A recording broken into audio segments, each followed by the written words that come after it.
Thanks for inviting me to the party, guys. I really appreciate it. No problem, Chief. Wow, that's fucked up. Who got the dip? Look on his face. Smell it, Ashley. Get the fuck out of here. Fuck Barkley these days. Fucking hate Andy Barkley. Guys, he's trying to get my head. Yes, all things are good considering. So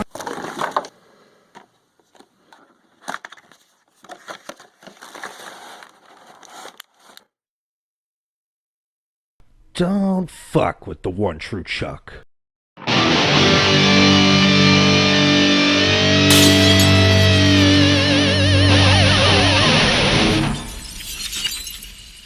Today we are going to be taking a look at my day late dollar short review of Neca's Ultimate Chuck.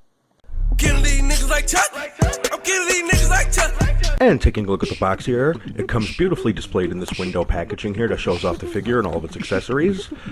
And looking at the sides of the box, you can see that it is truly reminiscent of the Good Guy doll packaging, and on the back there is some art of the figure and the Good Guy doll box itself. Taking a look at the figure here, it comes with its default Good Guy head, and I gotta say they did a very good job with the likeness on this. Also too, the body on this figure is beautifully sculpted and beautifully detailed. The sweater material is actually textured like a sweater, and the overalls actually feel like corduroy. It feels really solid. It's just a really nice figure in general. Despite his small size, he has lots of articulation. He has a ball-jointed head, which allows for a lot of movement, including side-to-side and tilt action. He could look back this far and down this far. His arm has 180-degree rotation, and it can move out this far. He has a combo-articulated elbow, which has a hinge action as well as a swivel action. He has a ball-jointed wrist with an ab crunch that goes back that far and forward this far. He also does have an internal waist joint, which allows for side to side, and I also think it's on a ball joint because it allows for some tilting action as well. His overalls aren't connected in the crotch area, so that does allow him to get into a really good sitting position.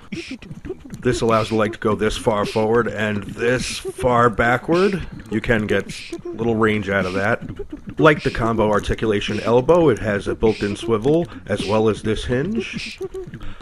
And the ankle is on a ball joint, which allows for forward and backward movement. It also grants you rocker pivot articulation. And how is a figure supposed to earn the status of ultimate if it does at least include a few various accessories? To start things off, we're going to be taking a look at his various alternative hand options. He has these relaxed Good Guy doll hands, gripping hands for all of his accessories, and this special gripping hand for one particular accessory which we will get into a little later on. Next up are these head accessories, and we will be taking a look at these heads individually and going over them in greater detail. Now first up is this head here, which is very reminiscent of his look in the first Child's Play movie. It looks how it did towards the end of the movie, minus the cheek burn, and I gotta say they did a really good job here. It's pretty spot on. My only complaint about this is that I think I would have preferred a Child's Play 2 head, as to me that's his definitive look, but this is perfectly acceptable. He can look back that far, and he can go down that far. Next up is his head towards the finale of Child's Play 3, and I wanted to point out that all these heads, the painting on the hair has like a dry brush gold, which kind of gives it an artificial look like you would expect all hair to look. And I have to say, I prefer this over the real hair. Look at the scary fucking mug on this guy. I have to say, this is one of the rare times that Chucky actually managed to really scare me as a child. Due to its larger head and longer hair, it can only move back this far and forward this far. The last head is sporting his look from Curse of Chucky, particularly the stitched look towards the second half of the film, with freckles. It's a little inaccurate, but it doesn't bother me much. And I gotta say that this makes sense for this figure because the body was clean in that movie, where really the stitching was only on the face.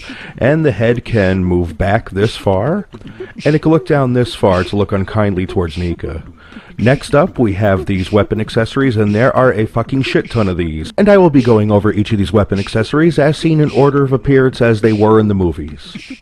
First is the Good Guy doll hammer, his signature voodoo knife, and the baseball bat, and it is worth noting that these are not the same weapons that we have seen with previously released figures. Now moving on to his Child's Play 2 weapons, here's the ruler that he used to beat Andy's teacher to death, and this is absolutely my favorite accessory that comes out of the pack. This is how I like to display my figure. Next up is the fishing knife, the ill-fated fishing knife that would become his knife hand towards the end of Child's Play 2, and speaking of which, there's his knife hand. You can swap out the arm with this knife hand accessory. Pretty nice touch. Kicking off Child's Play 3 weapons is the straight razor from the barber scene. A good soldier is always prepared, Tyler, is the scene in which we saw this Rambo-style knife. This purse-sized gun seen towards the end of Child's Play 3, and this is what requires that special gripping hand. And even though this isn't an accessory per se, you can take his limbs off, and in this case here, you can emulate his body, just how it looked like before he fell into a fan and split into 100 fucking pieces. And the last weapon accessory included is this basic-looking butcher knife. You can say it's from Child's Play 1 from the scene where he tried to stab Detective Mike Norris in the balls through his car seat, or you could say it is from Curse of Chucky. Either way, it's a great accessory and it does its job well. And the last accessory included is this Good Guy doll box, which comes folded up into the package, and I have to say this is the biggest letdown of this set. And while not a huge letdown, still letdown enough, and I only say this because back in 2006, the box that we got with the Child's Play 3 Neca Chucky was actually a little bit better. I mean, for starters, if you take a look at some of the details, the UPC on the box was actually there. The font size, coloring, and scale is more accurate.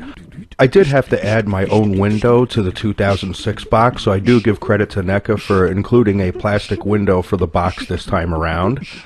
And the back of the boxes look pretty good. So if this is the only gripe I have with this figure, I have to say, not bad. Now we're going to take a look at some size comparisons with some of the Chucky figures previously released. First is the 1998 Movie Maniac Series 2 McFarlane Child's Play 2 Chucky figure, Mezco's Bride of Chucky in-action figure, NECA's retro-style cloth outfitted Chucky figures, and the previously released Neca figures from Child's Play 3 and the Seed of Chucky box set. And yes, my Child's Play 3 figure did lose its hair over time. Give it time, I might actually turn it into a burnt Chucky. Speaking of the Seed of Chucky box set, yes, Chucky is going to be out of scale next to Tiffany and Glenn. However, he does look good next to aided scale figures like these Neca retro cloth outfitted figures you see here. And I have to say, this is easily the best Chucky figure ever made to date. Of course, we do have the Bride of Chucky version coming out soon, but I'm sure that will be equally as good. And if you are a fucking plastic crack addict like myself, chances are you have a collection of horror characters that you could display him next to, and as you can see here, he fits in pretty well. You can get yours at Big Bad Toy Store, follow the link in the description below, and if you would like to see more videos like this, you know what to do.